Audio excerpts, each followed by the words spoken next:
shacbiga reer Galmudug ayaa maanta isugu soo baxay weynaynta iyo kor u qaadida xuska maalinta 18 May oo ku beegan maalinta Soomaaliland xorriyadeeda ka qaadatay Soomaaliya. Saako bariga ayaa lagu wabaristay ciidamada kala duwan ee qaranka oo socod ku maraya laamiyada waaweyn ee gudaha degmada Garadage iyagoona shacbiga reer Galmudug caruur iyo ciroolaba kala qayb qaadatay kor u qaadida maalinta 18 May.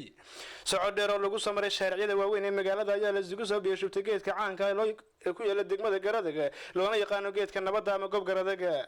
xafladan oo hay'ad siyar sare loo soo agaasimay kulmisay indhaha gacal ku kala maqnaan daafaha caalamka waxaana saran saddex qaaday xafladda gudaheeda inta dabad waxa bilaabantay xafladda 18 May waxaana hadalka bilaabay xildhibaan Sahal Dhako xildhibaan Cali Jaamac Cabdi xildhibaan Cabdiraxmaan Axmed Xayir waxaana kamid ah hadaladoodii sida tan hadiyada halkan soo dhigay la yiraahdo taban taabo aad iyo aad baa dhamaantiin u mahadsantiin waxaan hadda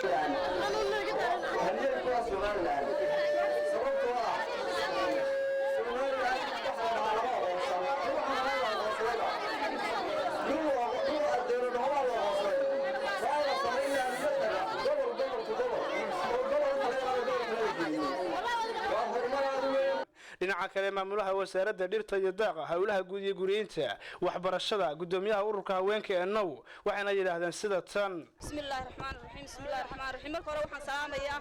mudanayaasha marwooyinka halkan isugu yimid sharafta leh marka xigta waxaan halkan ku soo muujinayaa dareenkayga aadka u kacsan aan ku muujinayo qaban qaabada ee dhinmayga xuska maalinta sanad guurada 25aad marka xigta waxaan halkan mahad gaar ah uga celinayaa marwada qaranka maamada qaranka asabkiya barwaaqada xudka darashada kale kugu cilbaxlo kugu caafimaad la cawaarana deeqday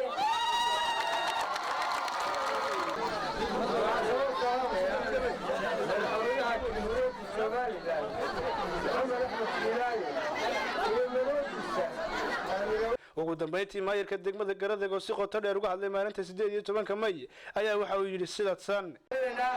sida sharafta iyo midhaha iyo qiiraha leh ee aad ugu soo baxdeen uguna muujinay dareenkeedii waxaynu tusaynaa oo maanta waxay nagala soo qayb galay xafladeennii ama markaynu dabaaldegaynay goobjoogayaal caalamiya oo heer caalama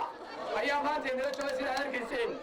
joornaalayaashii caalamiga ah waddanka caalamka ayaa inala joogay waxaynu ku arkay inaynu nagoo degmada Garadage oo awalba taariikhda Soomaaliland bahdaaba kaga jirnay haddana ina ahmiyadii gabagabadii waxaa halkaas lagu soo bandhigay riwaayado ka turjumaya maalinta 18 May oo ay shacbiga reer Garadage si aad u dhaceen Axmed Saami Aadan wararka telefishinka caalamiga Universal magaalada Garadage.